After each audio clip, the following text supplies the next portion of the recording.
Ndak ini artinya seasik itu gitu. Jadi garwane Nabi sing ngrasa rodok tuwa. Wah, aku ora tahu. Kok isa. Serilek itu dulu itu. Maksudnya orang Islam pertentangan itu. Maksudnya ini ya balik semua ini bedanya orang pesantren sama orang kampus. Kalau orang kampus mau cerita agama itu rahmatan lil alamin, tapi nyontokno rileke ora iso. Agama itu rilek, tapi nyontokno rileke ora iso. Mergo ora pati ngaji.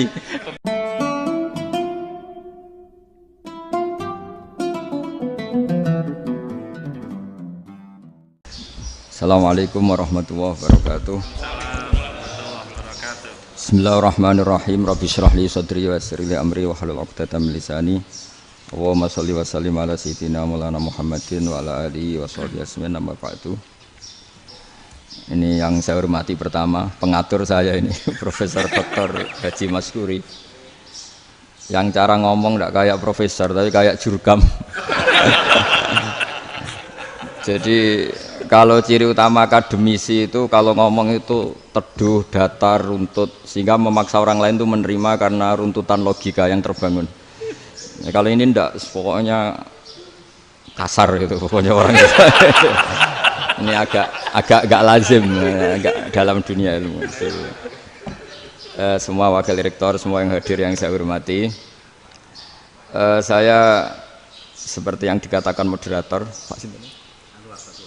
Bapak Anwar, bahwa memang saya tidak boleh terikat sama yang di belakang ini karena ini kayak apa ya, ada satu madhab yang anak-anak Unisma semuanya harus tahu, teman-teman di Unisma menjelaskan itu tidak lebih baik.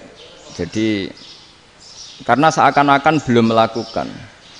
Indonesia itu dulu kedatangan Islam itu tidak pernah dipertentangkan antara Islam dan negara, sehingga diskusi itu sudah salah karena para wali itu tidak pernah mempertentangkan Islam dan keindonesiaan atau kebinekaan. Satu, bahwa para wali itu misinya dakwah, di mana-mana dakwah itu pasti ketemu yang berbeda, mulai beda agama, beda pilihan madhab, beda tradisi, beda kultur. Jadi itu tidak perlu dipertentangkan, tapi malah itu jadi lahan dakwah.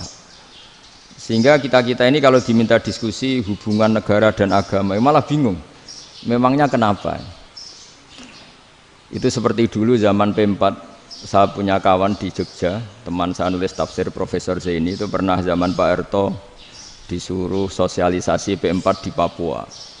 Apa hubungan Pancasila dan UUD 45? Itu orang Papua jawab, hubungannya baik-baik saja Pak. Jadi yang unik itu ketika disuruh baca Pancasila, 1 Pancasila, 2 ketuhanan yang Maha Esa. Akhirnya 6 kan? Kenapa Pancasila jadi 6? Yang unik itu ketika ditanya, ini saya melihat langsung di TV 7 itu, Indonesiaku itu. Ada anak-anak kecil ditanya, bendera ini milik siapa? Bendera merah putih itu. Jawabannya apa? Milik sekolahan Pak aja. Karena memang milik sekolah. Itu yang tanya itu kaget. Milik sekolahan Pak. Nah, tentang tema ini mohon dibaca ini langsung start ya, langsung serius karena tadi sudah kayak jurkam tadi, ini yang langsung khas ilmuwan. Ini sebagai penghormatan saya pada Unisma, ini khas keilmuan. Imam Zuhri adalah gurunya Imam Malik. Ya, saya ulang lagi ya, Imam Zuhri adalah gurunya Imam Malik. Halaman 29. Ini langsung start saya baca halaman 29. Dan ini terutama yang para punggawa-punggawa ini. Saya baca ya. Ini teks tidak ada yang saya rubah, memang persis seperti ini. Bismillahirrahmanirrahim. Yaqulu Zuhri, ini gurunya Imam Malik. Fama futiha fil islami fathun qablahu kana a'zama minhu. Innama kanal qitalu haitsul taqon nasu. Falam makanatil hudnatu wa wadu'atil harbu wa amanan nasu ba'duhum ba'du wal taqaw fatafawadu fil hadits wal munazaah. Falam yaklim ahadun bil islami yaqilu syai'an illa dakhula fihi. Walaqad dakhalataini kasanaten mithlu man kana fil islam qabla dzalika au aktsar. Terus ini ngomongnya harus santai, enggak boleh provokatif. Begini, kita tahu dalam perdamaian Hudaybiyah itu poin-poinnya itu semuanya merugikan Islam. Di antaranya adalah jika yang Islam masuk kafir harus dibiarkan karena berarti masuk ke habitat asli. Karena Nabi sebelum jadi Nabi komunitas pokok itu kafir, sehingga kalau Islam masuk kafir kembali ke habitat. Tapi kalau Islam masuk kafir, kafir masuk Islam itu harus dikembalikan karena dianggap bid'ah. Maka kalau kamu dituduh bid'ah itu tenang saja dulu, Nabi itu ya dituduh ji'ta bidinin muhdas, kamu datang dengan agama yang baru. Cuma agak diteruskan wa kullu muhdatsatin bid'ah wa kullu bid'atin dalalah. Jadi orang-orang kafir dulu kalau ngomentari Nabi ya ji'ta bidinin muhdas, kamu datang dengan agama yang apa? Baru. Nabi nurut. Semua perjanjian yang merugikan Islam itu Nabi nurut.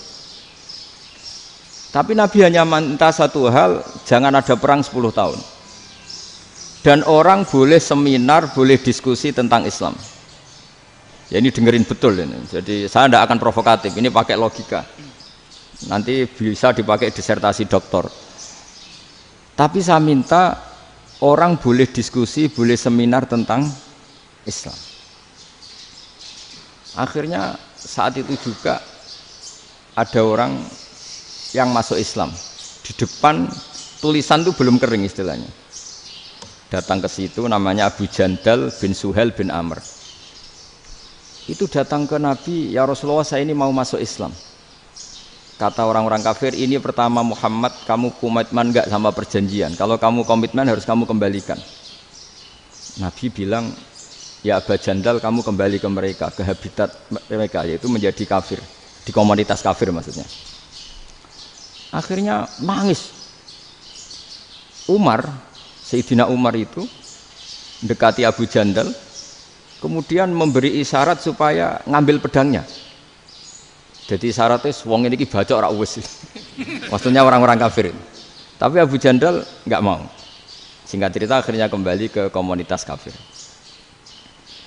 Tapi yang dikatakan Imam Zuhri cara analisis ini enggak bisa pakai provokatif, harus pakai analisis. Innama kanal qitalu haitsul taqon nasu. Yang namanya perang itu menjadikan orang tidak berpikir jernih. Ini poin yang diambil oleh Rasulullah. Kalau dibahasakan Nabi curi kesempatan, maksud Nabi dikatakan mencuri, meskipun itu hanya bahasa ya. Enggak mungkin lah kita bahasakan seperti itu. Saya ulang lagi ya. Kenapa ada perang berkesinambungan sampai tahun ke-8 Hijriah? Mulai tahun kedua ada perang Badar sampai tahun 8 Hijriah itu perang terus. Nabi sama orang kafir perang terus. Akibatnya apa Pak Profesor? Namanya perang itu ya enggak kau bermikir. Pokoknya agar ketemu Islam perang, Islam ketemu kafir perang, enggak kau bermikir. Padahal Islam itu bisa diterima oleh akal sehat, harus lewat diskusi, lewat pengamatan, lewat pemikiran, lewat pengendapan berpikir.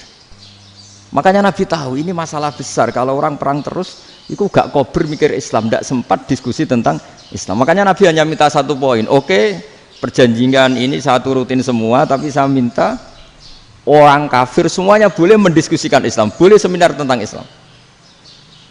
Mereka bilang iya, pada pikiran mereka kan diskusi paling piye. Ternyata betul, ada diskusi. Terus temanya gini, kira-kira bener di Muhammad Abi Abu Jahal. Terus Tuhan Muhammad sama Tuhan Abu Jahal itu keren mana? Diskusi. Tuhan Muhammad itu khaliqus samawati wal ardi, yang menciptakan langit bumi. Sebagaimana kampanyenya Muhammad. Ya mereka masih jangkar bilang Muhammad.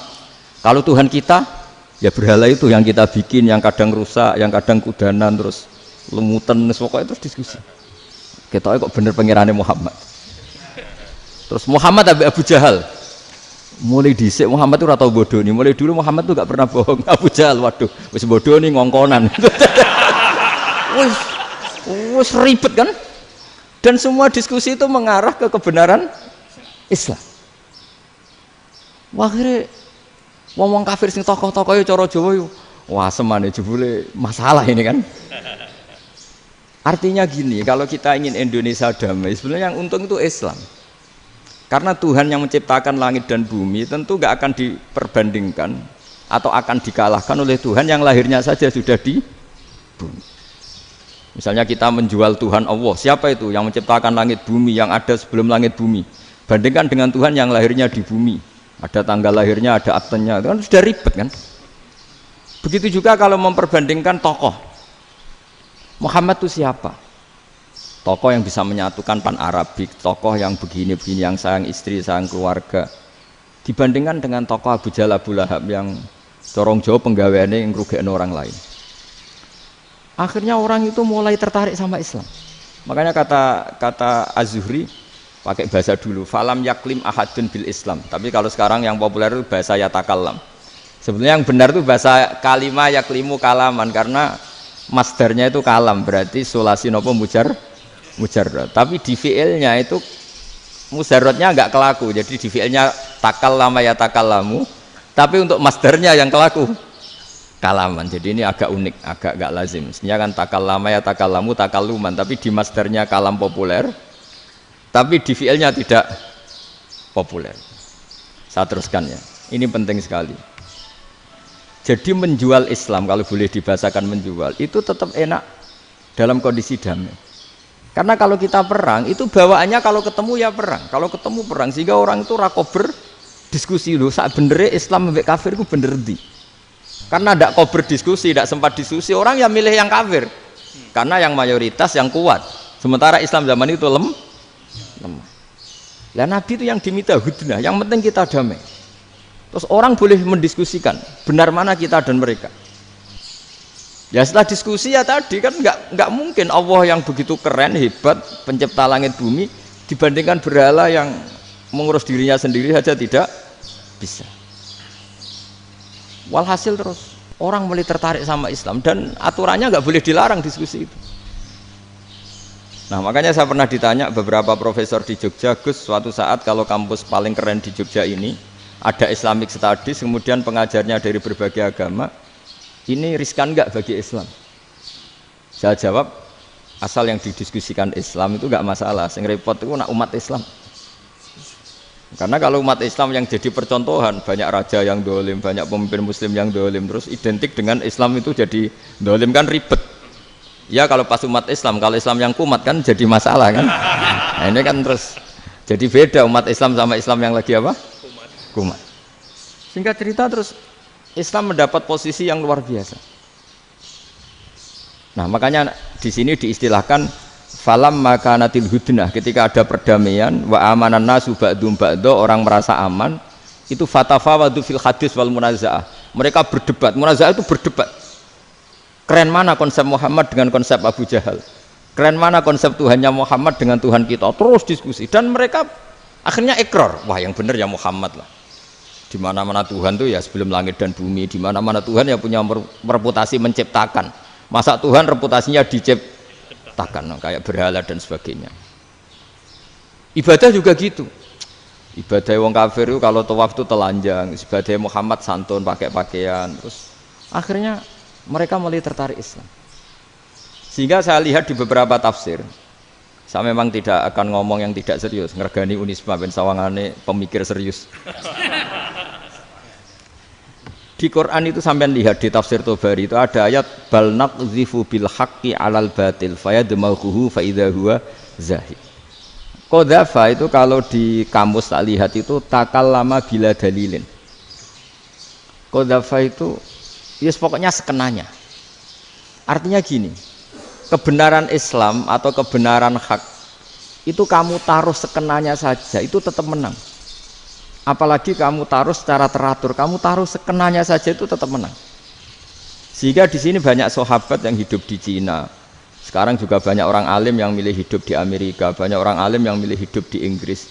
Dan mereka pede, percaya diri karena kebenaran itu kamu letakkan di mana saja, itu tetap akan menang, akan menemukan momentum kemenangannya. Misalnya gini, contoh paling gampang. Dulu para peneliti, seorang lagi dulu para peneliti itu ya datang kemana-mana, termasuk Ibnu Battuta, termasuk Ibnu Khaldun, ya semua peneliti itu suka neliti. Setelah diteliti, Quran itu satu-satunya kitab suci yang membicarakan sains, misalnya tentang falak, tentang astronomi, tentang asal-usul kejadian manusia, kejadian makhluk. juga bicara tentang geografi, geologis, semuanya. Sementara kitab lain hanya cerita tentang mawaid wal hikam wal ibar. Jadi diteliti kayak apa, pada akhirnya hak ini yang menang. Bal naqdhifu bil haqqi 'alal batil fayadmaghu fa idza huwa zahid. Saya berkali-kali cerita, ada ulama yang ahli matematika. Ketika ditanya kenapa kamu suka ngajar matematika, sampai muridnya itu ragu, ini guruku mlebu swarga ta ora, penggaweane mulang matematika. Tapi para muridnya bermimpi bahwa Imam Amudi itu disuruh ngajar para malaikat. Dan itu pede betul dia. Kata Allah, ini ulama saya yang iman kepada saya setingkat iman kamu. Jadi malaikat itu tidak mungkin Gusti kita menyaksikan langsung engkau, sementara ini di bumi nggak menyaksikan jenengan. Kenapa bisa sepede dan seyakin itu? Akhirnya Imam Amudi disuruh ngajarin matematika. Jadi Anda kalau profesor itu nanti harus sempat ngajari malaikat, itu baru benar-benar profesor. Jadi nanti di akhirat ngajari siapa? Malaikat. Jadi ada seminar yang melibatkan banyak malaikat, narasumbernya itu seorang profesor. Itu ketika kenapa engkau begitu yakin kalau Allah itu Tuhan dan Allah itu Al-Wahidus Shomad. Terus Imam Amudi mulai nulis angka gak beraturan. 2, 3, 4, 5 sampai 1 miliar, 1 triliun, semuanya enggak beraturan.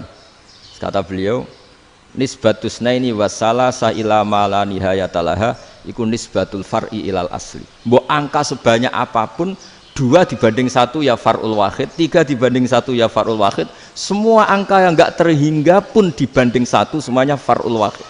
Semua angka sebanyak apapun itu cabang dari angka 1. Fakullu hadil awalim far'un minal wahidis shomad, yaitu Allah Subhanahu wa ta'ala.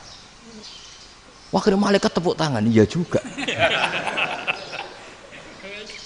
Jadi begitu juga ada ulama itu ahli gambar. Saya dulu ngaji sama Mbah Mun Al-Husunul Hamidiyah, itu kitabnya itu banyak gambarnya. Dan gale gambar yang ngawur betul, mangga ahli gambar. Saya Apple, sempurna lele. Semua gambar bangunan, gambar sapi, pokoknya gambar. Ternyata dia menemukan Tuhan itu dari gambar. Gambar serapi ini atau seruwet ini sama. Gambar rapi sama ruwet itu sama kalau dalam pandangan tauhid. Dimulai minan nuqtah al-wahidah. Kowe cek gambar sing rapi sing indah, cek gambarmu elek, dimulai dari 1 titik. Dan titik ini nuqtatil wujud, yaitu Allah Subhanahu wa ta'ala. Jadi nak cara ahli tauhid gak penting gambare api, menang lomba atau ora penting. Butuhe hadis surah ini gambar baik yang rapi maupun ndak adalah min nuqtah dari 1 titik. Alam raya sebanyak ini mbok gambar mbok ora, cek mulai Mars sampai Jupiter kabeh semua bentuknya yang banyak ini semuanya min nuqtatil wujud, yaitu dari titik wujud, ini kok Allah Subhanahu wa ta'ala. Di sini hebatnya ulama-ulama, mbok dia pengajar matematika, mbok pengajar gambar, semuanya dipakai perangkat untuk tauhid. Ya, itu kan juga bagian dari Islam damai, Islam yang sangat tidak perlu perang untuk orang dipaksa Islam, nggak perlu provokatif kayak tadi pidatonya rektor jenengan tadi. Jadi ciri utama ilmuwan tuh kalau ngomong datar tapi logikanya nggak terbantahkan, itu ciri khas ilmuwan. Kalau ciri khas politikus kalau ngomong itu keras, provokatif lah kira-kira gitu. Tapi isinya biasa. Nah, saya berharap nanti semua profesor doktor itu datar tapi isinya ya kualitasnya bagus ini. Mentes. Jadi makanya terus kata ulama, kenapa diistilahkan balnat zifu bil haqqi? Kenapa pakai qadzafa sementara qadzafa maknanya takallama bila dalil? Maksudnya bila dalil di sini itu min ghairi ikhtiyajin ila dalilin. Kebenaran itu memang enggak butuh dalil. Apa kita perlu dalilnya apa? Buktinya apa? Kalau 3 itu cabang dari 1. Wong gendeng yakin yang takok gitu pas orang gendeng. Wong 3 cabang dari 1 kok ditanyakan buktinya apa? Itu min awalil bidah. Pertama orang pasti tahu kalau 3 itu far'ul wahid. 1 juta juga far'ul wahid. 1 miliar juga far'ul. Gambar yang sebanyak apapun ya dimulai dari 1 titik. Cek gambar benar maupun yang tidak. Akhirnya apa? Ulama dulu itu sebegitu rileks nerangkan tauhid. Lalu kenapa asma ini yang ya ini kan khas NU ya, khas pesantren. Sebenarnya saya keberatan pakai istilah khas NU, pakai khas pesantren karena NU itu anaknya pesantren, jangan dibalik pesantren anaknya NU karena sebelum ada NU itu ada pesantren. Tapi kayaknya Unisma lebih suka pakai bahasa NU dan saya ya agak-agak orderan yang terpaksa disuruh ngomong. Ini agak apa ya, agak kacau sebetulnya ini agak kacau. Jadi NU itu sama pesantren itu tua pesantren. Jadi NU dilahirkan pesantren, bukan dibalik pesantren dilahirkan NU. Sehingga barokahnya didirikan pesantren ini, kadang nyuwun sewu sekali Mbah Hasyim itu kadang ide besar beliau itu ora dituruti wong NU. Jadi Mbah Hasyim cara kula kok dadi Mbah Hasyim ya mangkel. Mbah Hasyim itu ngarang meno kentong. Nggih ngaramno beduk, tapi NU nganggo kentong. Beduk. Dan uniknya Mbah Hasyim enggak tersinggung. Karena ciri khas pesantren itu membolehkan perbedaan apa? Pendapat. Itu masyhur khilafnya Mbah Hasyim sama Mbah Fakih Mas Kumambang itu sampai dikitabkan. Saling ngeritik, saling macam-macam lah.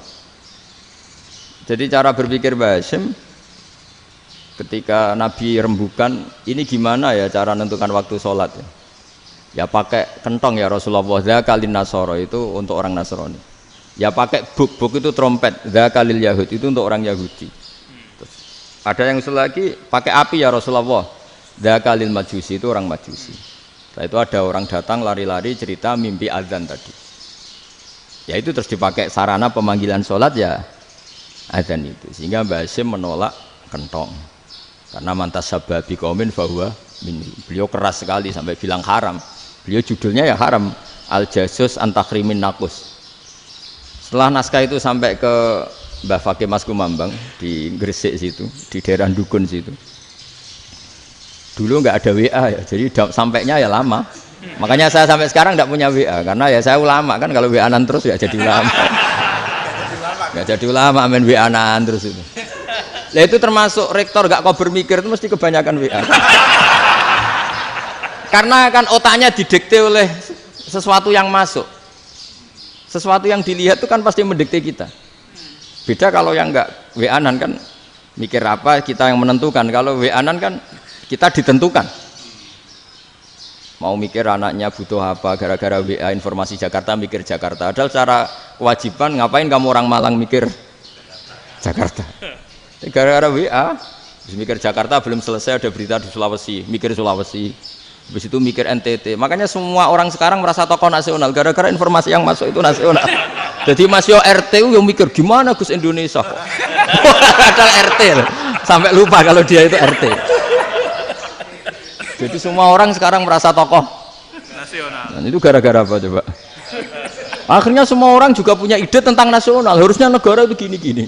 Jebule wonge sing duwe ikon itu sapa? RT. Ribet kan? Saya teruskan, setelah naskah itu sampai ke Kiai Fakih Mas Kumambang, beliau itu marah besar. Ini harus dilawan dan saya bukan karena benci Mbah Hasyim. Beliau teman saya ketika ngaji Kiai Mahfud di Mekah. Jadi Mbah Fakih dan Kiai Hasyim itu teman ketika ngaji di Mekah. Terus cara ngelawan tuh lucu. Gak ilmiah tapi gak ilmiah wong alim tetap ilmiah. Di mana-mana serupa itu tidak sama. Ya kalau mungkin zaman Nabi di Madinah itu zaman itu kentong itu identik dengan milik Nasrani. Di Indonesia beda. Pos kampling ya kentong, kebakaran ya kentong, wae sarapan orang di LP ya pakai kentong. Jadi tidak ada jaminan kalau kentongan itu identik dengan Nasrani. Lalu haramnya di mana? Yang di mana-mana tasabuh itu identik. Ini tidak identik. Mulai masalah kan? Mulai masalah. Jadi beliau gaya judul Hazruus. Hazruus itu kepala bergeleng-geleng. Sekarangan kok ngene. Jadi sekarangan kok provokatif gitu. Nah, dan itu Mbah Hasyim ya hormat Mbah Fakih hormat Mbah Hasyim. Saya sendiri secara pribadi itu lebih suka pendapat Mbah Hasyim sebetulnya. Karena bagi saya sholat itu sakral. Ya sudahlah kalau sakral ya dipanggil dengan sesuatu yang sakral yaitu kalimat thayyibah azan. Tapi saya tidak akan bilang kalau kentongan itu haram. Karena kalau haram alasannya mirip orang Nasrani. Sementara pos kampling ya pakai kentong, ada banjir ya kentong, ada kebakaran ya kentong, Jadi tidak identik untuk misa atau untuk sholat ala Nasrani. Tapi itu dulu ya rileks saja, dua beliau itu ya saling menghormati, padahal saling kritik. Dan dulu ulama yang beda madhab itu ya saling menghormati. Imam Syafi'i itu kalau sholat di kawasan Masjid Abi Hanifah ya tidak kunut. Ketika ditanya, kenapa kamu tidak kunut? Sementara engkau berpendapat kunut itu sunat. Ikroman di hadal madhab, saya sangat menghormati madhab. Imam Ahmad bin Hanbal itu berpendapat kalau orang pakai bekam, pakai iftisot atau hijamah itu batal sholatnya. Sementara Imam Syafi'i mengatakan tidak batal apa? Sholatnya atau wudunya tidak batal. Tapi Imam Ahmad itu ditanya, apa kamu makmum Syafi'i? Bagaimana mungkin saya tidak makmum sama wali kutub seperti Imam Syafi'i? Padahal menurut keyakinan Imam Ahmad ini sholatnya batal. Ini habis ikhtijam udah wudu. Tapi tetap saja beliau. Karena perbedaan pendapat di furu' itu lazim. Ya orang boleh berdebat lah. Ketika Unisma datangkan saya, itu saking senengnya kiai, apa saking sombongnya sampai ngatur kiai, kan nggak pernah bisa diperdebatkan. Itu kan orang boleh debat kan. Itu saking angkuhnya apa saking senengnya kan nggak jelas kan dan orang boleh setuju pendapat saya yaitu ngatur kiai itu haram, setuju juga Pak Rektor ekspresi mahabbah itu ya macam-macam. Dulu sahabat ya gitu, sahabat itu ada yang nggak kenal wajahnya Nabi sama sekali sampai akhir hayatnya. Ketika ditanya, loh kamu itu sahabat kok nggak tahu wajahnya Nabi? Saya tidak pernah berani memandang Nabi karena ijlalan lagu, terlalu menghormati saya sehingga tidak berani memandang wajahnya. Ada sahabat yang penggawaannya dulu wajah Nabi sampai bisa nyifati alfiu faminunil hajib, sampai bisa nyifati detail karena dulu wajah Nabi itu ibadah. Ada seorang wali ditanya, kalau kamu di surga ingin nggak melihat Allah? Enggak. Loh, tapi semua orang ingin melihat Allah. Unazzihu dzalikal jamal an-nadhari misli, ben gak elek-elek Allah tak delok terima aku. Wong ra jelas. Berarti kok delok pangeran. Banyak. Jadi justru tapi karena saking takzimnya. Ndaklah mosok sak aku kok. Makanya saya berkali-kali cerita. Menurut kesepakatan ulama, soft awal itu paling baik. Tapi banyak juga wali yang kalau sholat itu di belakang. Koyok paling bener yang mbok ngarep gitu. Lu bayangkan misalnya kamu semangat di soft awal di Masjid Haram, jebule sholatnya salah. Itu dari malaikat gayane mbok ngarep, jebule ra roh. Iku di sini-sini wong. Jebule bodoh gitu. Gayane kok ngarep jebule. Coba orang kalau sowan Mbah Mun yang berani di depan itu kan ya ketuanya atau jubirnya kan. Yang merasa ndak pati pinter-pinter kan mesti di pojokan. Artinya sudut pandang seperti itu ya sah saja, apa? Sah saja. Makanya banyak sahabat yang jarang sowan Nabi, alasannya takut ganggu Nabi. Banyak yang sering sowan Nabi, alasannya seneng Nabi. Yang sowan ya seneng Nabi, yang enggak sowan alasannya seneng. Lu Nabi itu tokoh, punya keluarga, punya anak. Kalau saya sering sowan berarti sering ganggu. Yang sering sowan dia alasan ini khazanah kita harus istifadah. Jadi zaman dulu dia biasa dua sahabat, yang satu milih mahabbah itu milih sering sowan, yang satu juga mahabbah milih tidak sering. Karena pertanyaannya bisa dibalik kan, sering sowan apa sering ganggu coba. Nabi Abedar, assalamualaikum. Nabi nimang cucunya, assalamualaikum. Ayo bener yang sowan apa bener yang enggak kalau seperti itu. Akhirnya terus diatur sedemikian rupa oleh Quran. Walau annahum sabaru hatta takhruja ilaihim lakana khairal lahum. Jadi sahabat kalau mau sowan Nabi ya nunggu di sufah. Kalau Nabi keluar berarti milik publik. Sekali masuk ke dalam tidak ada sahabat yang berani sowan. Itu la tadkhulu buyutan Nabi illa ayyudzana lakum. Kalau soal sampai masuk dalam harus nunggu dipanggil. Karena sekali Nabi masuk dalam itu milik privat keluarga, milik istrinya, milik cucunya, milik keluarganya. Jadi Nabi sekali keluar ke ruang itu berarti milik publik. Itu terus jalan tengah. Karena kalau langsung masuk, bayangkan saya itu sering menyaksikan. Mbah Mun habis ngaji 2,5 jam ngaji Jalalain, baru masuk, assalamualaikum. Padahal yai mungkin mau ke kamar mandi, mau ini itu. Jadi dulu itu Quran sangat modern. Sebelum ada dokter ngatur tamu, rektor ngatur tamu itu Islam sudah modern. Dia kan nggak fair kan? Misalnya saya ke Unisma harus janjian pakai ini, terus kalau misalnya ke sini selonang-selonang kan lucu kan, mentang-mentang kiai terus juga sowan-sowanan selonang-selonang. Padahal kalau kita mau ke mereka pakai protokol. Sering tidak fair dunia ini, tapi karena aku kiai ora oleh gelo ya sudah. Akhirnya saya memutuskan gak gampang kemana-mana karena itu. Saya sering didatangi ajudannya menteri, Gus mau ada tamu dari Jakarta tanggal ini, mesti saya bilang, mereka milih tanggal yang mereka kosong, kok tidak mikir apa saya pas itu kosong. Tak jawab enggak lah, sebelum diatur bahasanya dan tawaduknya gitu. Akhirnya dibalik, datang lagi, Gus jam dengan kosong apa kita menyesuaikan. Lah itu lagi di akhlak kata saya. Itu baru punya akhlak katanya. Bukan masalah ini, bukan masalah gengsi ya. Saya sendiri itu dolan ke alumni itu jarang, karena ya takut. Kiai kan yang nganggur, jam 9 nganggur, jam 10 nganggur. Bisa saja alumni itu kerja di pabrik, bisa saja yang latihan ekonomi di pasar. Sehingga kalau saya datang jam 9, iki kiai sing nilai santri ini, apa kiai sing ganggu santri. Nah karena orang ini melakukan rutin, gak kok berpikir, pokoknya ngono jenenge silaturahim. Mau nyerah kok berpikir, padahal kalau diangen-angen ini kiai yang nilai santri ini, apa kiai yang ganggu santri ini karena datang di jam kerja. Nah, bayangkan kalau kebenaran dulu itu dikawal oleh satu peradaban perang. Jadi Nabi sesuai diangen-angen mbek Nabi. Perang Badar menang Nabi, perang Uhud menang wong kafir, perang ini gonta-ganti. Apapun itu yang penting satu kesimpulannya, cara Rasulullah kesimpulannya satu.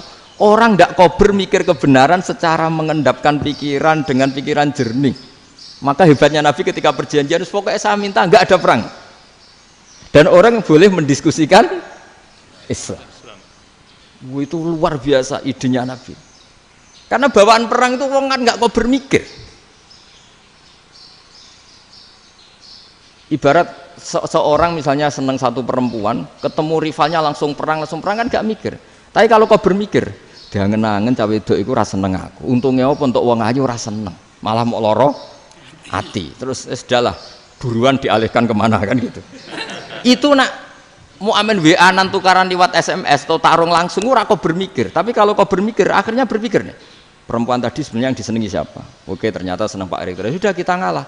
Karena tidak ada nikmatnya kan menikahi perempuan yang sama sekali tidak mencintai kita.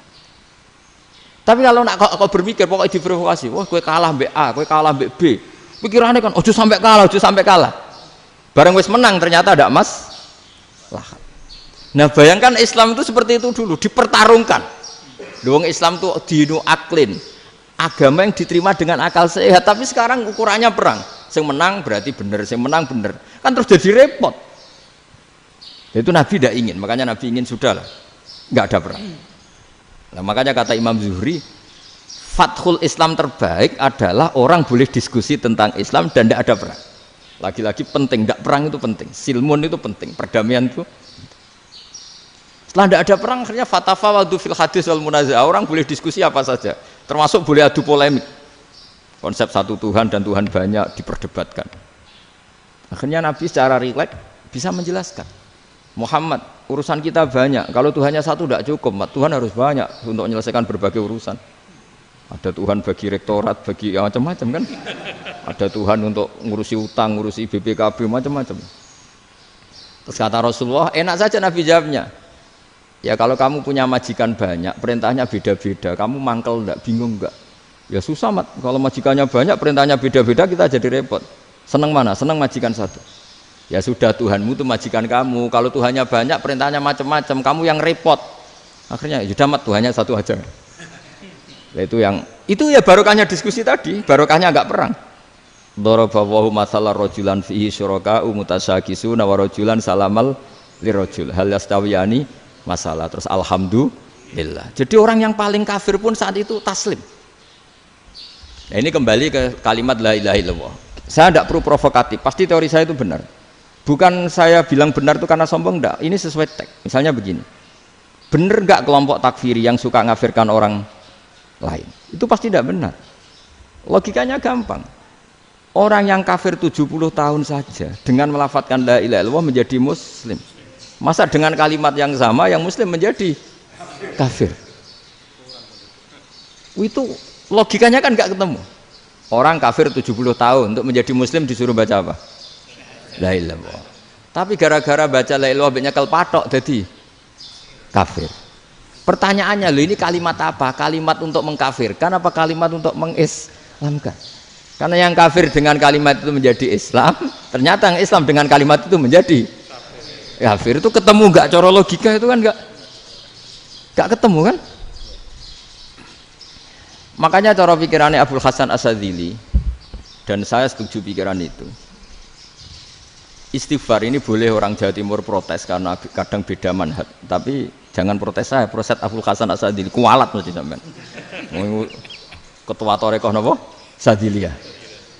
Cara madzhab Sadzili, dan Anda boleh berbeda madzhab, mencari khasnya wong kampus sing wani beda. Beda kapasitas lah, pokoknya butuhnya beda.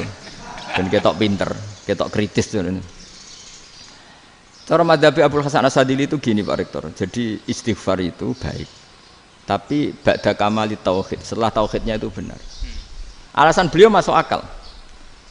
Ketika ada ayat fa'alam annahu la ilaha illallah wastaghfir li dzambik.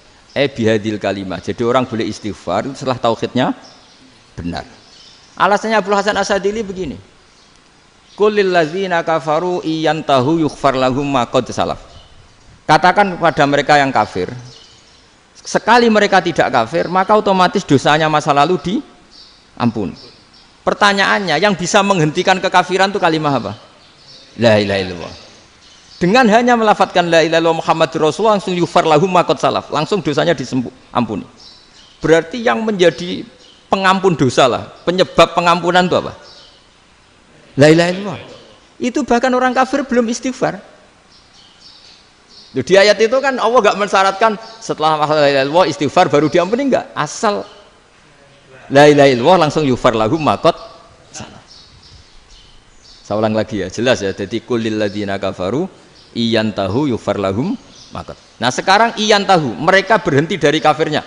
Syaratnya pakai apa? La ilaha illallah Muhammadur, itu langsung yughfar lahum ma qad. Artinya apa? Ghufranullah itu bisa didapat hanya dengan mujarrodut tauhid, yaitu hanya dengan melafadzkan kalimat thayyibah. Dan sahnya istighfar juga berdasar kalimat thayyibah itu. Misalnya gini, orang kafir sebelum Islam melafadzkan astaghfirullah, astaghfirullah, astaghfirullah, kira-kira diterima enggak? Enggak kan? Karena syaratnya istighfar ba'dat tauhid. Nah, makanya dalam madzhab Sadzili istighfar itu setelah la ilaha illallah. Karena cara pandang ya seperti itu. Jadi fa'alam annahu la ilaha illallah wastaghfir li dzambi. Jadi dengan kebenaran tauhid saja ini sudah cukup kita insya Allah layak diampuni. Karena innallaha la yaghfiru ayyusyraka bihi wa yaghfiru ma duna dzalika liman yasha. Jadi orang yang tauhidnya benar itu bisa diampuni Allah asal tauhidnya benar. Itu Allah ngendikan liman yasha wa yaghfiru ma duna dzalika liman yasha. Dawe Imam Suyuti walam yakun liman yastaghfir. Jadi orang yang bertauhid secara benar meskipun gak sempat istighfar itu tetap potensi diampuni. Karena bawaan tauhid itu sudah menjadi layak diampuni. Kayak orang kafir sekali ngelafatkan kalimat tauhid mbok gak istighfar langsung diampuni. Nah, karena melihat seperti itu terus orang berlomba-lomba memperbanyak jumlah ngelafatkan la ilaha illallah. Jadi kita yang alim, kita semua, saya tidak bilang saya, kita termasuk yang di pinggir-pinggir saya ngaku alim ora masalah lah soalnya. Kita semua yang alim-alim itu tahu bahwa la ilaha illallah itu super. Sudah bawaannya tauhid, juga punya kelayakan diampuni. Nah, kemudian nasib kita agak sial. Malah kalimat ini dituduh bid'ah, dituduh khurafat. Mergo Nabi enggak pernah tahlilan, Nabi enggak pernah. Nabi enggak pernah tahlilan, kalau diartikan Nabi ora tau maca la ilaha illallah, aneh gak kalimat itu. Nah, ini provokatif ini. Jadi ini sudahlah keanehan-keanehan ini kita terima karena ciri utama wali, ciri utama ulama itu wa'udhu fisabili, harus pernah disakiti. Jadi kalau Unisma sakit kalau dituduh apa? Dituduh bid'ah itu berarti belum calon ulama. Calon ulama itu wa'udhu fisabili, harus disakiti. Jadi kalau kamu disalahpahami itu ya harus santai. Provokatif tadi. Iya, termasuk provokatif tadi. Termasuk diatur tadi. Jadi kalau cara berpikir kan, karena mereka itu memang kalau kita turutin itu memenya itu terlalu, kadang menghujat kita itu. enak ya jadi KNU, ada orang mati datang, kiainya dapat makan, dapat rokok, terus pulang. Jadi apa? Terus kita kayak tersangka terus. Kita kan kayak tersangka terus. Tertuduh terus itu. Terus yang orang NU ya memenya juga nggak kalah ekstrimnya. Boleh ya ajaran orang nggak boleh ngasih kiai gitu. Berarti boleh dong ajaran kikir. Jadi memang kadang apa ya, cangkem elek lah bahasa kasarnya itu. Itu memang kadang lebih mengenakan kalau kita datang ke acara mayat kan dapat makan, dapat minum. Kalau yang sohibul bed rokok ya dapat rokok. Kalau kiainya dapat wajib, kadang 20.000, kadang 50.000. Terus memenya itu kok setega itu ya, ada orang meninggal kok malah kita makan-makan. Seakan-akan kan kultur ini biadab kan gitu. Tapi yang orang NU kebalikan bales. Oh ternyata nggak boleh ya mayat disodakoi, ternyata nggak boleh ya orang dermawan. Berarti Islam membolehkan medit ya gitu. Model ini kan. Tak angen-angen itu luwih mandi timbang takbir ya kan. Karena ini kan memicu emosi kan. Memicu apa? Emosi. Nah tapi saya kalau disuruh bela mana itu tidak ada yang saya bela. Ya seorang sudahlah kalau mau nganggur saja sudah itu. Ya tapi itu memang apa ya, itu khazanah Islam, ada yang kritik, ada yang enggak. Ya itu memang khazanah, ya biasa aja kalau saya biasa aja. Karena dulu ulama itu sudut pandangnya itu ya seperti itu. Ada yang ulama suka ibadah itu sholat, ada yang milih apa tidur. Sampai Imam Ghazali bilang suatu saat ibadah terbaik di zaman akhir itu tidur. Sholat saja kalah sama tidur kan. Tapi itu loh ya, yang wajib tetap loh, terus kamu gak sholat wajib. Begini beliau mencontohkan itu. Ada orang sholat tahajud terus obsesinya itu ingin hajatnya terkabulkan. Sementara yang tidur obsesinya nikmati rahmatnya Allah, boleh tidur, bisa tidur. Kata Imam Ghazali, timbang kita tahajud terus nuntut pangeran aduk turu katanya.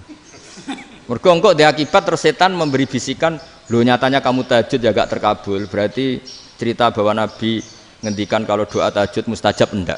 Daripada ngono ki aduk turu ora tau ndonga misalnya. Timbang ngabri-abri Islam timbang ngelek-ngelekin apa? Islam. Jadi ulama itu mulai dulu itu sudah berpikir. Banyak orang menjadikan tahajud sholat malam itu media untuk hajatnya. Dan kalau nggak kesampaian ini mutung. Nyalahkan kiainya ijazah ramandi. Macam. Daripada ngono ora usah apa? Tahajud wis turu wae. Dan jenis kayak ini tuh banyak. Makanya ulama kayak saya itu saenake dhewe itu ya jarak. Saya sering didolani muhibbin terus bilang, "Gus saya doakan gini-gini saya mau nyalon bupati atau saya gini." Saya bilang, "Gak waduh orang ndonga, nek ra mandi darane ulama dongane ra mandi." Nak mandi kamu jadi bupati tetap nganggep karena beli. Sopo sing ora roh bupati saiki gak beli. Ribet kan? Ketika mereka jadi ngunsurkan doa kamu apa karena kemarin beli? Yang beli maksudnya nggak beli nggak usah tersinggung. Jadi ribet ngadepin. Nggak artinya gini loh, doa itu jangan dipakai begitu loh. Kalau minta nasihat, tak nasihati jadi bupati yang baik, gubernur yang. Kalau minta doa itu resikonya. Akhirnya kiai kalau diminta doa ya doa, sebenarnya diisinya itu nggak doa kemenangan. Itu nggak selamat gitu.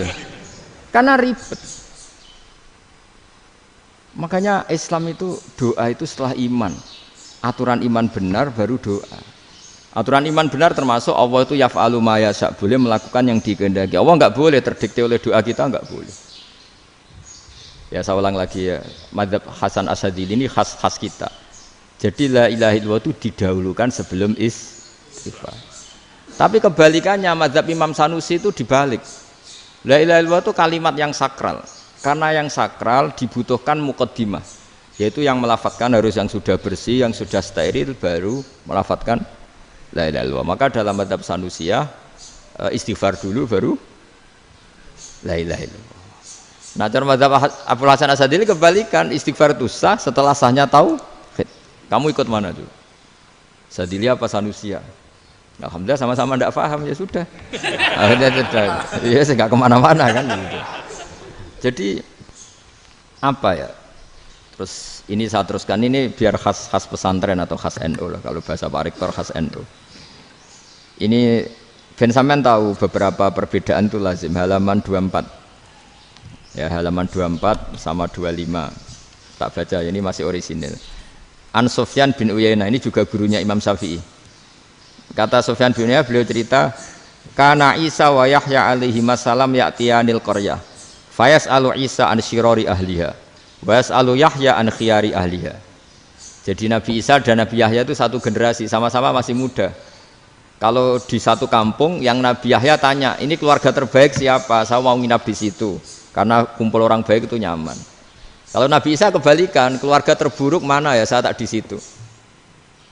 Nah terus akhirnya faqala lahu Yahya, lima tanzilu ala syirarin nas. Kenapa kalau kamu bermalam kok malah kumpul orang-orang yang nakal?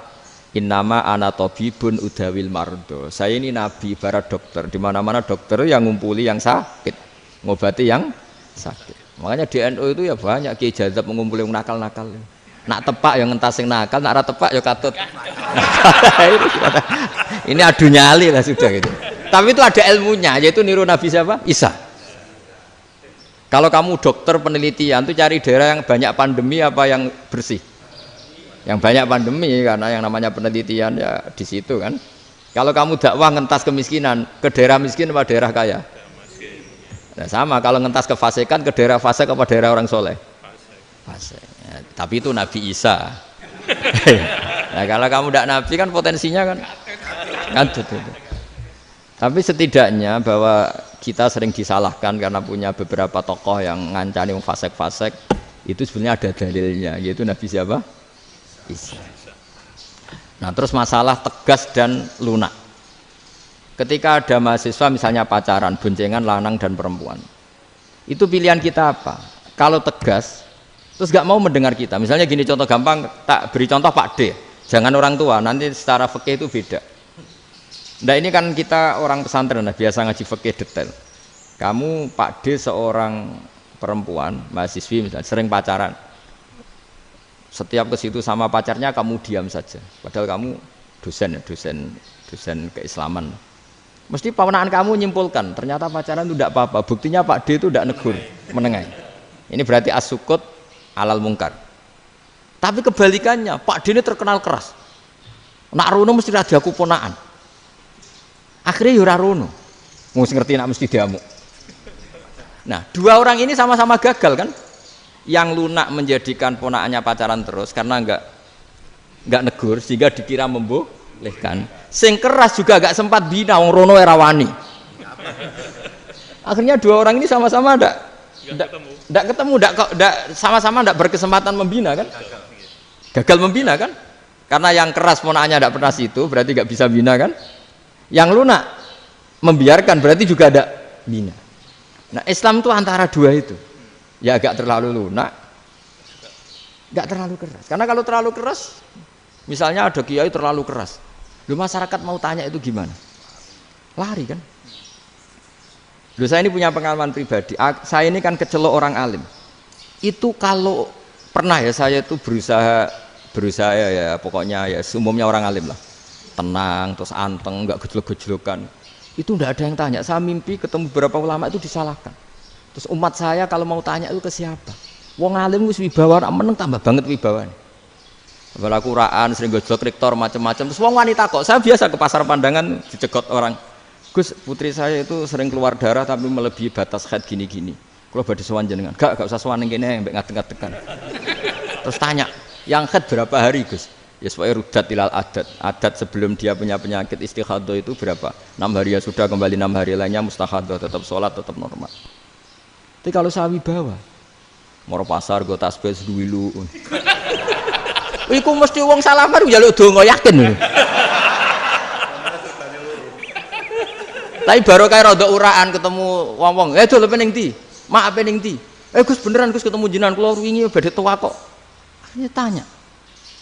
Jadi uraanku itu amdan. Lho nek sampean asli, iki asli uraan. Karena ndak uraan lah tetap ndak wibawa kan. Jadi baru kayak uraan itu ya banyak. Saya itu kalau ngantor di Jogja itu banyak orang yang tanya. Ya biasa tuh tanya macam-macam. Karena saya uraan. Ke pasar ya orang, bahkan di bis sering ketemu orang, wah beneran Gus kalau badhe sowan jenengan badhe tanya ini. Ya sudah di sini aja. Jadi semua itu diilmoni. Nah, Nabi itu punya sisi yang dua-duanya jalan. Memang beliau luar biasa, dipilih Allah yang luar biasa. Nabi ketika wibawa itu banyak sahabat yang bahkan mengenali wajahnya aja tidak bisa. Ka'anna ala ru'usihim at-toir. Bayangannya seakan-akan di kepalanya itu ada burung yang takut terbang, saking antengnya. Tapi Nabi sekali mengeluarkan job, sekali santai, itu sahabat tanya itu sampai yang nggak pantas ditanyakan. Nabi saat tadi kumpul istri saya, tapi tidak enzal, itu wajib mandi ndak. Aro'aita law anna ahadana ya'ti imro'atahu walam yunzil. Itu ya ditanyakan. Nabi pun kumpul itu betul sakit enzal sepundi. Guys, betul lagi. Terus ya ada yang tanya macam-macam. Ya saking ada sahabat dipanggil Nabi tambah lari, dipanggil lagi tambah lari. Panjenengan nyeluk, oh pas kula kumpul bojo kula. Lah kula kuwatir jenengan orang suci, saya belum mandi, makanya saya lari. Terus Nabi ngendikan innamal mukmin thahir, ya nak masalah ketemu kiai ra apa-apa ijek junub. Penting kok nak salat ya adus sik. Tapi Nabi sekali pakai madzahirul jalal, tapi pakai wibawanya, itu orang enggak berani ngomong. Tapi sekali Nabi rileks, itu orang bisa tanya apa saja, termasuk halal yang enggak pantas. Loh, ada sahabat itu tanya lucu, tanya Maimunah. Maimunah itu ya cantik tapi sudah agak tua lah. Maimunah, ya umal mukminin, hukumnya ngambung bojo pas Ramadan ubi. Wah gak roh aku, gak tahu diambungkan Nabi pas Ramadan. Tanya Saudah, wah malah orang arah diambung kalau Saudah itu kan wis tua itu. Lucunya istrinya dia jawab, tanya Aisyah yang mungkin Nabi, iya yang mungkin tanya Aisyah. Itu yang usul ya istrinya Nabi Maimunah. Selalu Aisyah, tanya be Aisyah. Ya Amirul ya umal mukminin gini-gini. Aisyah yang cantik masih perawan kan. Qabbalani Rasulullah bahwa oh Nabi biasa ngambung-ngambung pas Ramadan dan beliau tetap puasa. Akhirnya fakih ngarang kan wa takbil fi Ramadan wa tublah la tubtilu shauma ngambung ora. Iku ya udah biasa di sini. Ya nasi bojone ayu. Ndak ini artinya seasik itu gitu. Jadi garwane Nabi sing ngrasa rodok tuwa. Wah, aku ora tahu ya. Kok Aisyah serilek itu dulu itu. Maksudnya orang Islam pertentangan itu. Maksudnya ini ya balik semua ini bedanya orang pesantren sama orang kampus. Kalau orang kampus mau cerita agama itu rahmatan lil alamin, tapi nyontokno rileke ora iso. Agama itu rilek, tapi nyontokno rileke ora iso. Mergo ya rapati ngaji. Contohnya ora iso, dadi mau gawe kaidah kok Islam itu rahmatan. Jadi Nabi itu lah, Allah juga gitu. Allah itu kalau sudah memperlihatkan madzahirul jalal, itu mbok malaikat Jibril rawani. Ketika Allah dengan madzahirul jalal.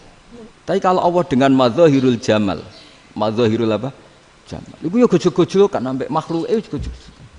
Ya buli-bulian cara sakniki.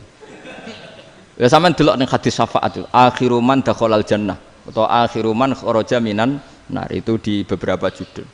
Ada seorang rojul yang ahli neraka ya, dintas mbek pangeran terus ditudono swarga. Gusti, swarga, ngiler tok ora wong wayu, roh wis ngiler tok. Ngerjaluk Gusti mosok roh tok ora oleh mlebu. Jarimu asal mlebu metu kon neraka ora jaluk-jaluk meneh. Sumpah lho ya, gak jaluk apa-apa meneh. Mboten Gusti. Sekali saya keluar dari neraka ndak akan minta apa-apa lagi. Wis. Wallahi, wallahi. La as'alu ghairah. Mesti ghairah khoslah, ghairah tilkal khoslah. Ya niku selain keluar dari neraka saya tidak akan minta lagi. Didono swarga wong do kelon seru wibet kan. Sing bojone elek kan dendam dadi ning swarga iku. Swarga iku wis macam-macam. Gusti mosok roh tok ora oleh mlebu. Jarine janji ra njaluk meneh. Akhire ya wis didelokno neraka. Jadi pangeran jawabe gampang didelokno neraka. Roh neraka begitu menyakitkan, begitu ngeri. Sudah Gusti saya tidak minta surga, sementing nggak masuk neraka. Rabbana srif anna adzaba jahannam. Setelah lama itu diadepno swarga njuk mlebu swarga, terus diadepno neraka. Akhirnya ya sudah.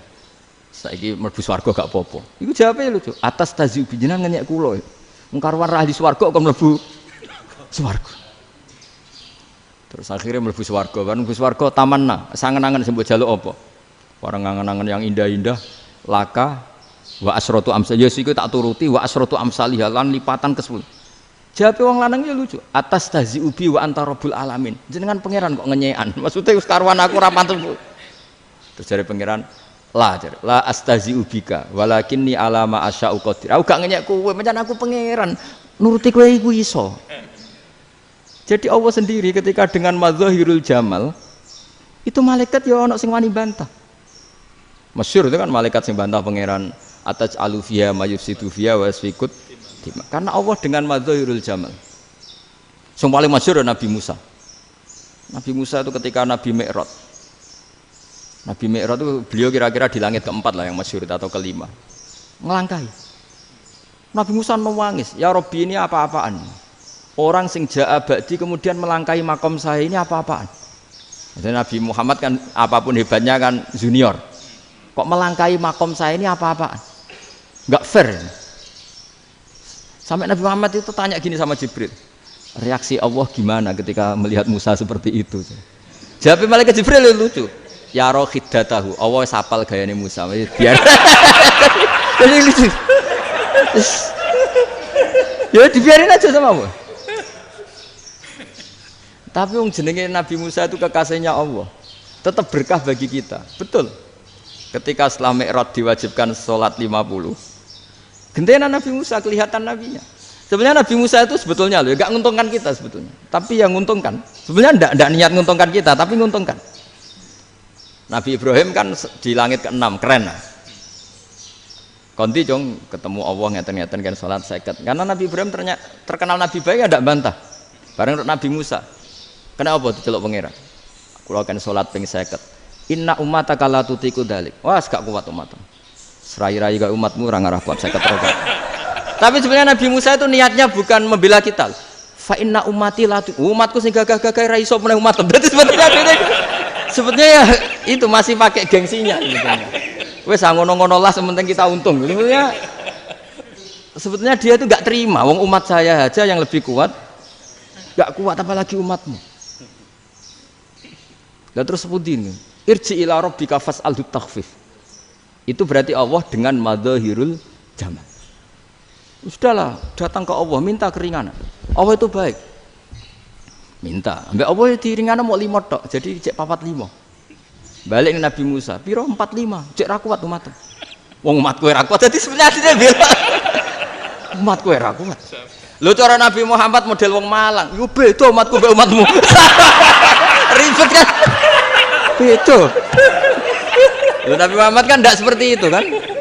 Enggak punya akhlak Malang kan, akhlak. Maksudnya akhlaknya mujur itu loh, akhlak yang baik gitu. Ya akhlak yang mujur, bukan yang malang gitu. Jadi Nabi ya manut. Tinggal 40 kan, dikurangi lagi 35 sampai 9 kali kan, masyhur itu. Ya kan kalau dikurangi 55 kan berarti turun naik kan 9 kali. Itu setelah 5 itu Nabi Musa cek usul masih ragu. Itu cara Nabi munggah nentek. Ya. Ini entek ya. Terus iya doa tuntas betul. Bisa bebas. Terus munggah ado-ado laupun. Ngapain itu? Akhirnya Nabi Muhammad sudah sampun ya kalimah Allah, saya ini malu sama Allah Musa. Sudah 9 kali dan diturutin terus. Jadi Allah kalau dengan madzahirul jamal itu Nabi Musa biasa nego sama Allah. Tapi ketika Allah dengan madzahirul jalal itu Nabi Musa enggak berani. Yaitu di hadisus syafa'ah. Hadisus syafa'ah ketika manusia datang ke Nabi Adam, ya tuna Adam. Ya Adam anta abul basar ngene isfa'li ana inda rabbik. Kamu saya minta mensyafaati kita. Nabi Musa, Nabi Adam inna rabbi qad ghadibal yawma ghadaban lam yaghdab qablahu mislah wa la yaghdab ba'dahu mislah. Ini Allah sedang murka besar dan tidak akan murka seperti ini lagi. Sudah saya tidak berani nafsi. Nabi Ibrahim enggak, termasuk Nabi Musa ketika itu ya enggak berani. Karena Allah dengan madzahirul jalal. Itu Nabi Musa enggak berani. Sudah saya sendiri itu pernah salah. Yaitu saya membunuh seseorang yang enggak disuruh oleh Allah membunuh itu. Yang pas jotosi orang Kipti. Akhirnya datang ke Nabi Muhammad. Pas ke Nabi Muhammad Allah dengan madzahirul jamal. Dengan madzahirul jamal sampai Kanjeng Nabi ngendikan analah saya akan memintakan syafaat kalian. Terus fa ahmadu rabbi bima hamida allamani ha rabbi. Saya muji Allah dengan pujian-pujian yang orang lain tidak tahu, hanya saya yang diajari, kata Rasulullah.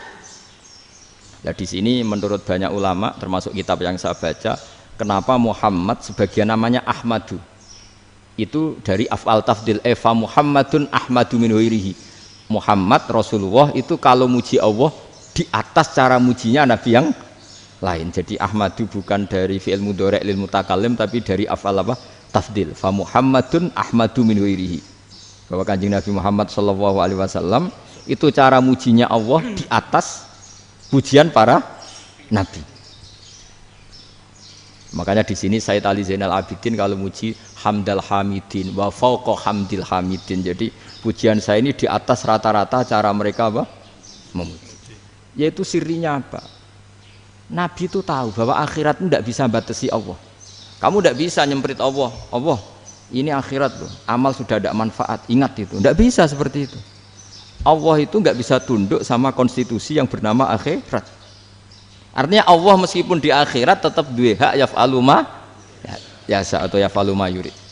Nggak bisa kamu terus, wah ini akhirat, amal ra iso dikirim wong mati, amal ra iso dikirim. Ya pangeran kok mbok atur.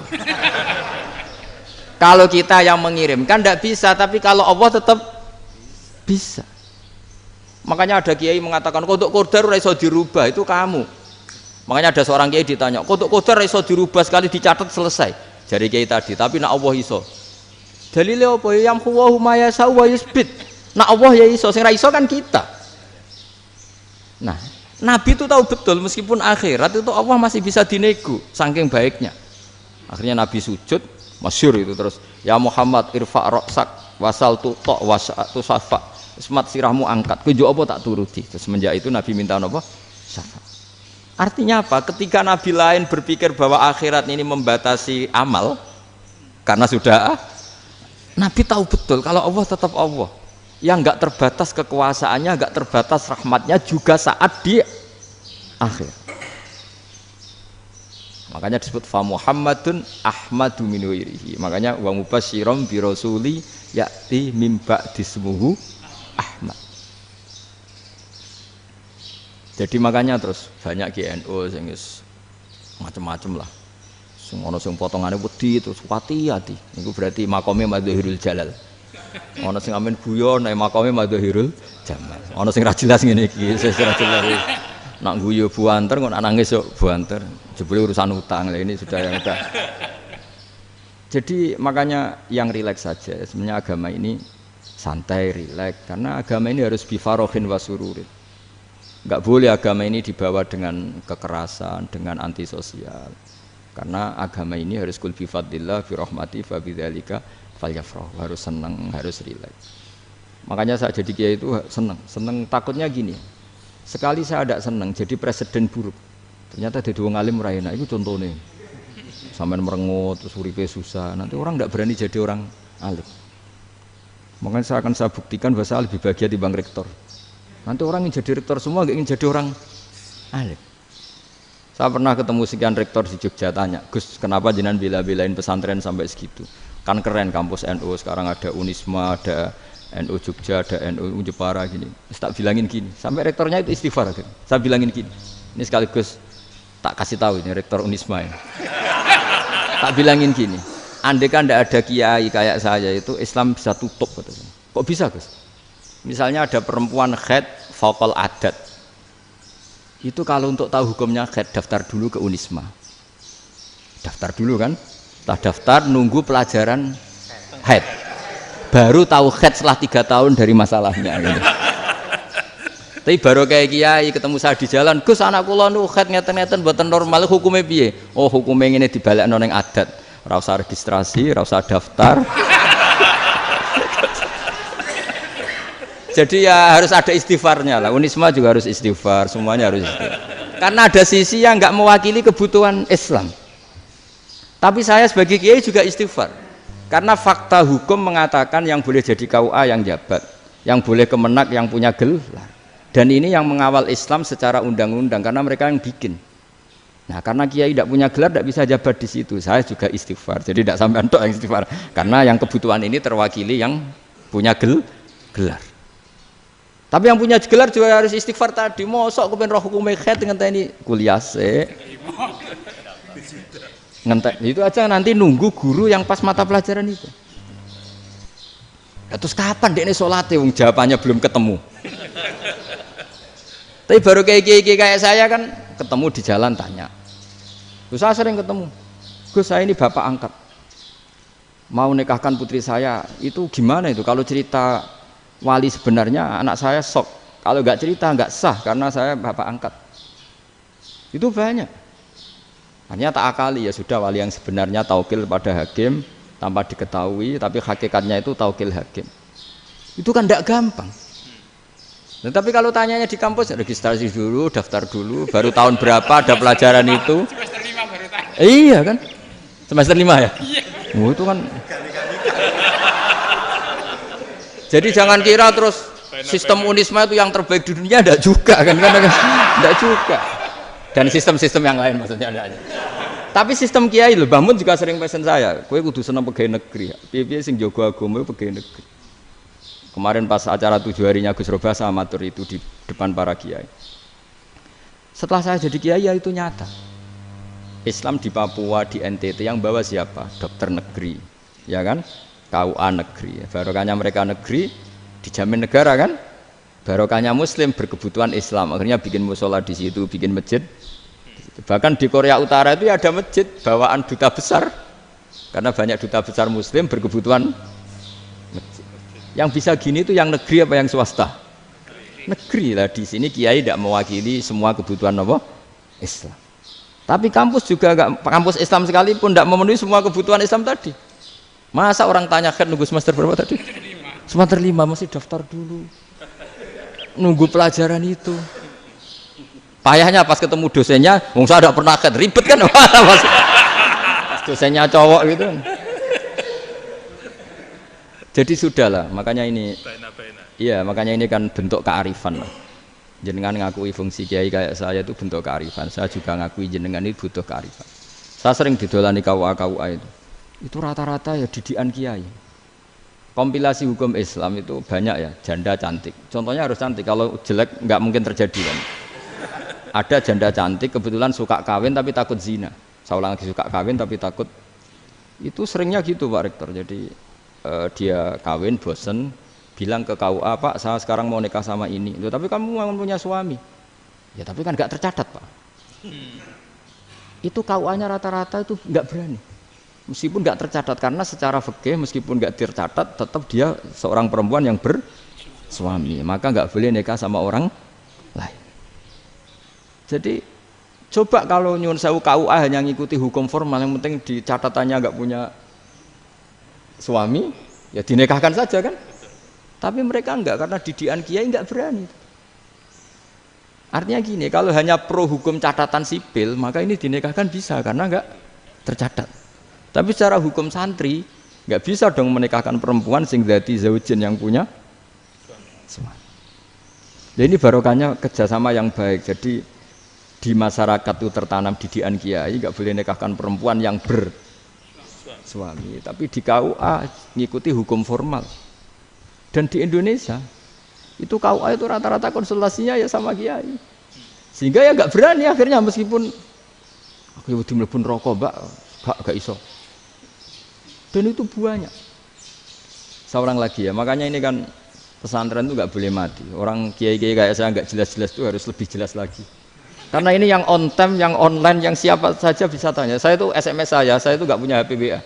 HP jadul itu SMS-nya tiap hari tak berapa, orang yang tanya dari Kalimantan, dari Aceh. Gus di kampung saya ada masjid 2 itu yang sama, ada yang dari orang perkotaan, Gus di perumahan baru ada masjid, yang Jumatan baru orang 12, sah enggak? Ya langsung saya jawab, sah. Dalilnya ini. Ya sudah, nah, tapi kata Imam Syafi'i gini harus orang 40, itu madzhab Syafi'i, dalam madzhab yang lain gini-gini. Itu kalau tanya rektor itu kan ribet.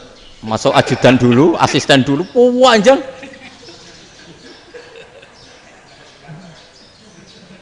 Wah itu kan ribet kan? Manggil dosen dekan VAI dipanggil, dekan VAI nggak mau langsung jawab, cari dosen yang nekuni itu. Usul fikih saya nekuni itu baru seminar, nunggu dulu mbak ini orangnya baru. Panjang kan? Bisa tutup Islam kalau kesuwen. Coba kalau tanya kiai kan enggak ketemu di jalan. Dulu Mbah Zubair kata Mbah Mun. Saya termasuk santri yang diapresiasi Mbah Mun. Dhisik Mbah Zubair ya ngono, anak nong takok wis sowan gak oleh. Gak takok ning kene ae. Jangan biasa ditanya orang ngadeg-adegan. Ya alhamdulillah ilmunya cukup, kalau gak cukup ya kok sik. Jadi sebetulnya orang sopan itu ya agak-agak ada yang ditutupi sebetulnya. Mboten prayogi teng dalan nginjang mawon matur. Ya sebetulnya sebenarnya memang ilmunya agak cukup gitu. Tapi itu sebenarnya secara fikih itu haram, menunda itu haram. Yo haram tuh, coba bayangkan ya, kalau tanyanya sekarang, Gus saya ini sudah keluar darah 1 bulan penuh, padahal normalnya hanya 6 hari. Saya nanti sholat enggak? Kalau nginjang mawon dugi kula, berarti kan hari ini belum ada keputusan. Sholat apa enggak kan? Tapi karena modus tadi, boten prayogi nggih ngendikan ngoten teng dalan nginjang tegen kula. Itu kemungkinannya 2, sopan atau goblok, itu saja. Kayaknya kalau sopan enggak lah. Kayaknya enggak lah kata. Karena secara fikih itu jelas haram. Bagaimana mungkin sesuatu yang harus dipraktekkan nanti duhur dijawab besok, berarti duhur, asar sampai subuh belum ada jawaban, berarti enggak ada sholat kan? Ya, makanya dibutuhkan orang-orang alim yang kultural seperti ini, dan NU menghormati kultural. Tapi Mbah Mun juga sangat menghormati Islam formal, karena tadi produk-produk formal itu bisa dilembagakan oleh negara, dan itu kita ikut untung. Makanya Mbah Mun itu kalau punya tamu KUA, punya tamu polisi sampai pejabat itu. Kenapa saya contohkan KUA? Supaya jangan kira seperti pendapat orang-orang hasud, wah ya mesti aja disolani presiden seneng, menteri seneng. Enggak juga. Sebenarnya semua kiai itu mulai KUA sampai polisi, polsek, polres itu seneng semua. Karena sama-sama diajak mengawal bangsa ini, diajak mengayomi semua masyarakat. Tapi kadang-kadang masyarakat ngeritiknya, jenenge kiai disolani menteri ya seneng presiden. Padahal yang sowan kiai itu ya mulai KUA, Kapolsek, kepala desa, RT, Mudin. Itu Mudin kalau tanya ya lucu-lucu. Gus kalau nate nyembelih pitik kemanian, pitike gede man. Akhirnya wis ngerti nak kemanian langsung tak sembelih meneh. Terusane ku sah ta ora. Ribet. Ya tak jawab, lah pitike pas iku jek urip ta ora? Terus urip Gus. Wis sah cara madzhab Malik kerja urip. Karena itu ada perdebatan antara madzhab Malik dan madzhab Syafi'i. Nah, cara Imam Syafi'i itu agak ketat. Hewan yang punya kehidupan sudah mutharibah, misalnya ayam jago, contohnya harus jago, karena kalau ayam kecil diikhlaskan haram. Jadi yang cilik wae kan gitu. Fikih itu ya, fikihnya orang Indonesia itu pecundang. Kalau ayam kecil gak ditanyakan, mate ra wis. Kalau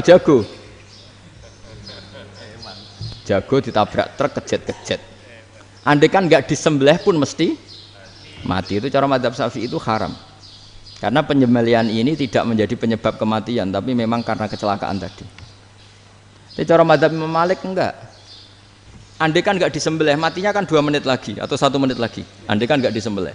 Berarti mati sekarang itu bawaan pisau apa bawaan kecelakaan? Ya sudah halal gitu caranya. Nah akhirnya ya saya bilang ya sudahlah kita semuanya mati. Jadi cara debat, cara Imam Syafi'i enggak, cara berpikir itu sudah tidak kehidupan yang normal. Yang dimana-mana penyembelihan itu mematikan yang hidup normal. Jadi agak ketat. Sehingga dalam contoh kemanian, kalau dalam bahasa Jawa nyembelih agak sempurna terus pesonya jatuh atau apa itu, kalau pakai madzhab Syafi'i agak kesulitan. Jadi kalau madzhab Malik asal diselesaikan secara fauron, dan juga sebagian madzhab Syafi'i itu halal. Nah orang mesti tanya gitu, Gus, wedhusku tabrak truk, man Gus kejet-kejet. Tapi nak pitik cilik ra ditakokno.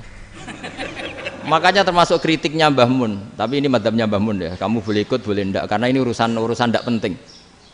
Lha wong-wong lucu, nak ditakoki yuyu muni haram mergo amfibi. Yuyu ngerti sampean? Yuyu nggih. Tapi nak ditakoki kepiting muni halal. Mergo nak yuyu haram gak eman, nak kepiting eman. Padahal alasannya coba, kenapa yuyu haram?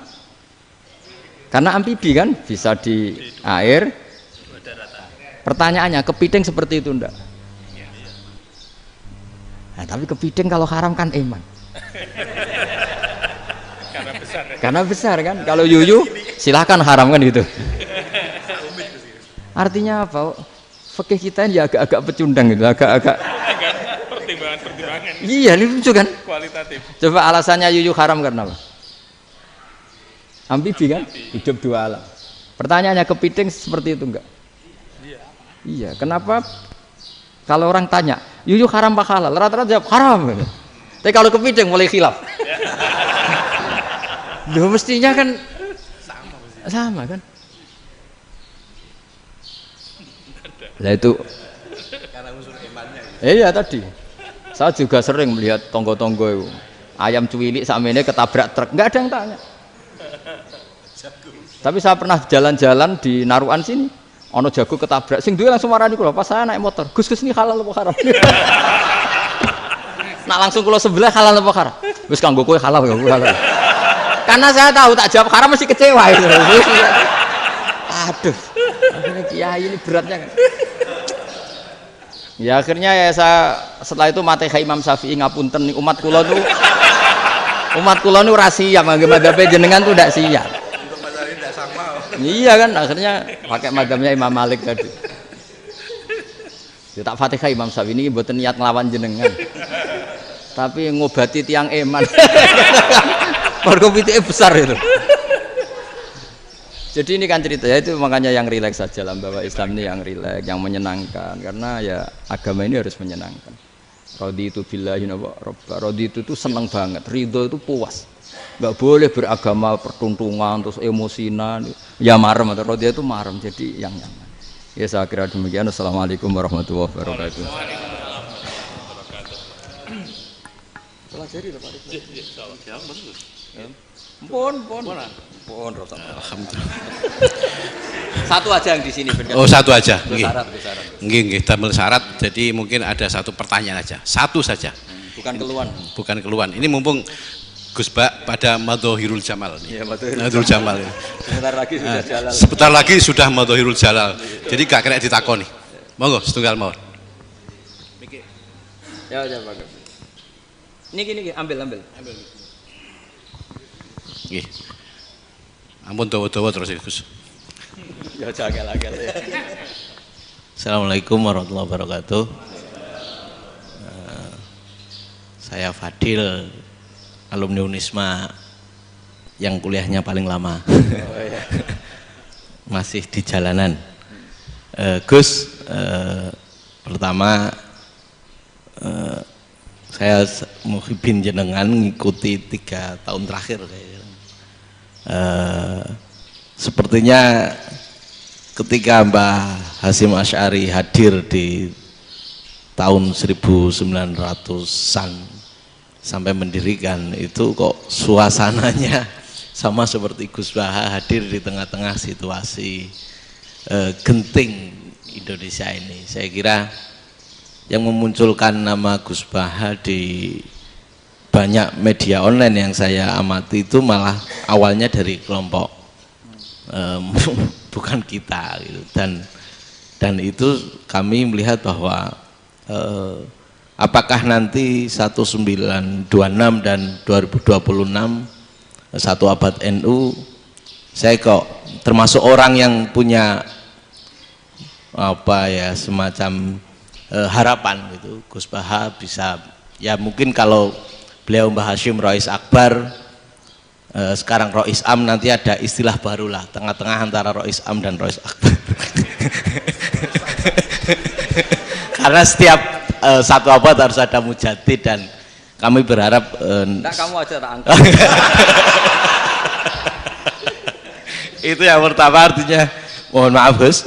Yang kedua soal saya termasuk orang yang cukup iskal dengan peristiwa Nabi, kalau banyak disebutkan itu kisah Nabi Khidir yang atau Khodir yang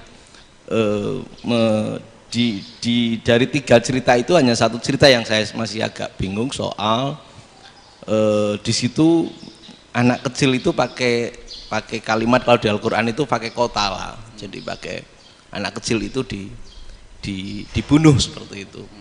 Jadi ada istilah yang apakah memang saat itu ada syariat yang membolehkan atau memang ada sesuatu yang secara dari Allah Subhanahu wa taala memang itu dibolehkan untuk Nabi Khidir. Jadi di antara semua cerita itu saya yang agak iskal yang itu. Kalau yang kisah soal membocorkan itu mungkin masih bisa masuk ya, tetapi apakah sudah ada ilmu psikologi yang sangat tinggi sehingga kalau ada anak-anak yang idiot itu atau apapun istilahnya yang sekarang itu boleh dilakukan tindakan begitu itu. Nah ini saya lebih provokatif dari Pak Rektor biasanya. Artinya mohon maaf karena pemahaman saya ada dua pendekatan ilmu yang masuk, satu seperti Nabi Musa, yang satunya seperti Nabi Khidir. Mudah-mudahan ada sedikit penjelasan. Siap Gus, terima kasih. Dan yang terakhir mudah-mudahan karena Indonesia situasi terakhir saya kira kita ketahui lagi pandemi seperti ini Gus, jadi saya juga ingin pendapat Gus Baha, apakah ini situasi pandemi corona itu Allah sedang madhohirul jamal atau madhohirul jalal? Terima kasih. Assalamualaikum warahmatullahi wabarakatuh. Assalamualaikum warahmatullahi wabarakatuh. Monggo langsung mawon Gus. Ini provokatif ini kayak. Loh di situ aja kamu tanya kok terus mirip. Siapa Fadil ya? Dari peternakan ya? Peternakan. Tapi mau ngomong tafsir itu. Mulai kacau peternakan ngomong tafsir ini mulai kan. Nah ini ada yang hafal Quran ngaco, paling enggak setengah hafal. Enggak yang dari Unisma. Enggak begini, ayat itu kan ditutup wa ma fa'altuhu an amri, ya saya maknani wa ma fa'altu lan orang nglakoni ingsun hu ing kabeh sing kasebut an amri mergo kepinginanku ingsun. Jadi saya melakukan itu semua bukan karep saya sendiri. Jadi Khadir sendiri itu kamu untung enggak nekuni tafsir. Kalau nekuni tafsir yang kamu soal bukan Nabi Khidir, karena Nabi Khidir itu hanya satu orang. Yang kamu soal harusnya Israel. Itu ndak rektor, ndak kiai besar, ndak siapa saja dihabisin itu. Kenapa Israel ndak kamu tegur? Gimana hukumnya qatlul mukmin? Kenapa Israel ndak kamu masukkan ayat wa may yaqtul mu'minam muta'ammidan fajazauhu jahannamu khalidan fi. Ingat ya Israel. Iya kan? Nah, Israel melakukan pembunuhan itu, kadang yang dipateni nyuwun sewu orang soleh betul. Tapi wae kabundut ya. Itu Israel juga tidak atas pilihannya, tapi karena perintah. Nah, Khadir itu bukan nabi syariat, kira-kira mirip kayak Israel. Karena beliau bukan nabi syariat. Jadi ini agak aneh, ini kan orang nekuni tafsir kayak saya sampai berjilid-jilid kitab. Saya kemarin mata saya agak sakit karena saya nangis itu sudah 2 hari. Bukan mikir sampean tapi mikir ilmu ini harus ada yang mempertahankan. Karena apa ya, nekuni ilmu itu kan ribet.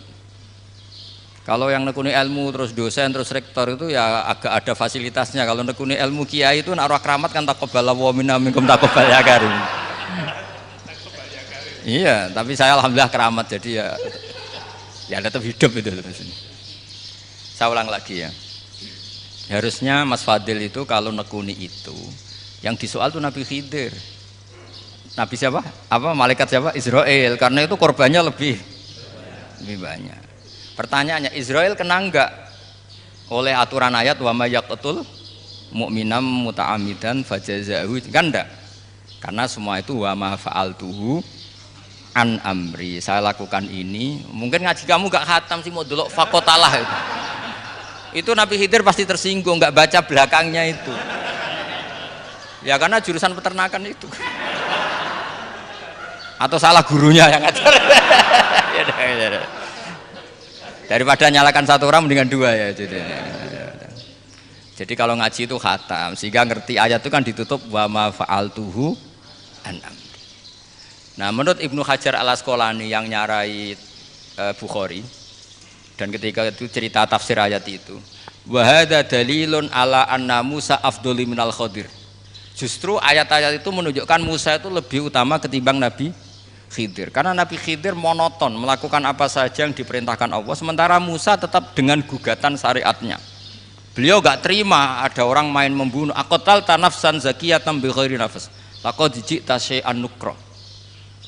Nah, sur'atu Musa ila nahyil mungkar itu menunjukkan beliau Nabi ulil azmi. Jadi Nabi Musa langsung sikap, wah ini tidak benar kamu.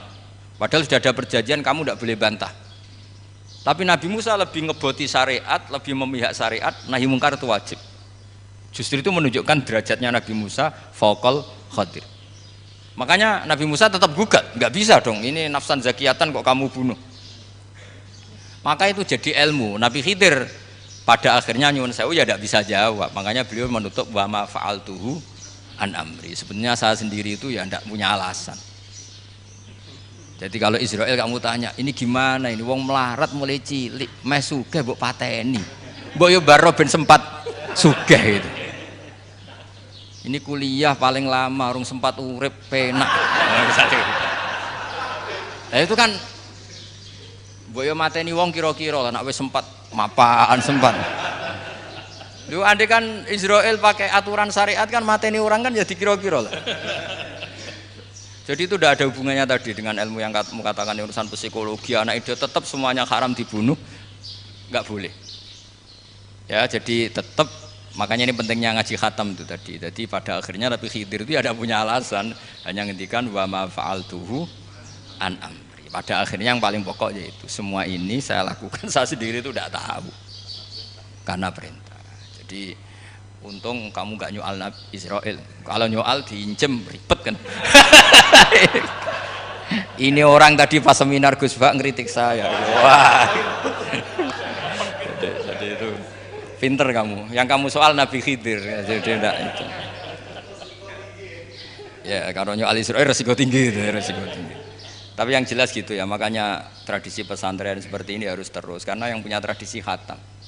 Saya tuh kalau ngaji kitab tidak khatam tuh tersiksa karena tadi kadang-kadang yang depan-depan tuh tidak jawabannya di belakang kan tadi wa ma fa'altuhu an amri.